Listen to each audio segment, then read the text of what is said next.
আগে যখন আমরা ছোট ছিলাম, এই বিয়ের আগে, বাবা চেলা মাছটা খুব ভালো খেত আর মাঝে মাঝেই বাড়িতে আনতো।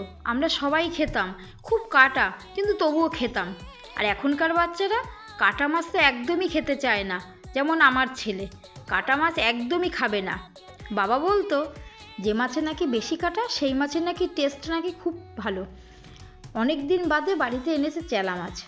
চেলা মাছটি যখন রান্না করছিলাম, আমার ছেলে এসে বলছে, মা এই মাছে এত কাটা, এই মাছ কেন এনেছে বাবা বলো তো? আমি আনতে বলেছি, অনেক দিন এই মাছটা খাওয়া হয় না, তুই খেয়েই দেখ না এক পিস, খেতে কিন্তু খুব ভালো লাগবে। আলু আর বেগুন দিয়ে মাছগুলোকে রান্না করেছিলাম। রান্নাটা এত ভালো হয়েছে, বাড়ির সবাই তো চেটেপুটে এক থালা ভাত খেয়ে নিল। ছেলেকে যখনই মাছটা দিয়েছি ও তো কিছুতেই খেতে চাইলো না। জোর করে ওকে এক পিস মাছ খাইয়েছিলাম। বললাম উপরের কাঁটাটা ফেলে দে, তারপরে দেখ ভিতরের মাছের কোনো কাঁটা নেই। ও খেয়ে বলেছিল, মা মাছটা খুব ভালো।